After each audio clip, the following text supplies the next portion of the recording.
മുതുപ്പന്റെ front ആണോ? Because at first it was not first as built as a university, it was built as the place for the son of the king to learn. ഇനി ബാക്കി കഥ ഞാൻ പറഞ്ഞു തന്നാൽ മതിയോ? നമ്മൾ ഈ കാണുന്നത് ഹനോയിലെ പ്രശസ്തമായ ടെമ്പിൾ ഓഫ് ലിറ്ററേച്ചറാണ്. 1070 ലീ രാജവംശത്തിൻ്റെ കാലത്താണ് ടെമ്പിൾ ഓഫ് ലിറ്ററേച്ചർ സ്ഥാപിച്ചത്. ഇനി ഒട്ടും കൺഫ്യൂഷൻ ആവാതെ കേട്ടോ, കൺഫ്യൂഷ്യസിൻ്റെ ആദരസൂചകമായിട്ട് സ്ഥാപിച്ച ടെമ്പിൾ ഓഫ് ലിറ്ററേച്ചർ പിന്നീട് യൂണിവേഴ്സിറ്റിയായി മാറി. പോകെ പോകെ അത് ചരിത്രത്തിൻ്റെ ഭാഗമായി. പരീക്ഷകാലമാകുമ്പോഴേക്കും നമ്മൾ അടുത്തുള്ള അമ്പലങ്ങളിലേക്ക് ചരടും പേനയും ഒക്കെ പൂജിക്കാൻ പോകാറില്ലേ? അതുപോലെ ഇവിടെയും പരീക്ഷക്കാലമാകുമ്പോൾ കുട്ടികൾ ഇവിടെ വന്ന് പ്രാർത്ഥിക്കും. കുട്ടികൾ മാത്രമല്ല കേട്ടോ, മുതിർന്നവരും ഇവിടെ വരും. നമ്മുടെ കയ്യിൽ ഉള്ളതെന്തും നമുക്ക് സമർപ്പിക്കാം.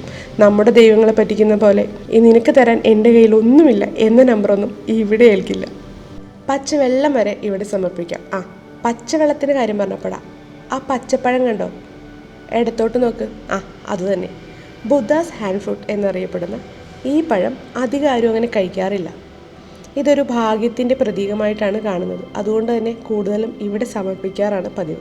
എന്ത് വേണമെങ്കിലും സമർപ്പിക്കാമെന്ന് കേട്ടപ്പോൾ എന്ത് സമർപ്പിക്കണമെന്ന കൺഫ്യൂഷനിൽ ഒന്നും സമർപ്പിക്കാതെ ഞങ്ങൾ ടെമ്പിൾ ഓഫ് ലിറ്ററേച്ചറിൻ്റെ പടിയിറങ്ങി.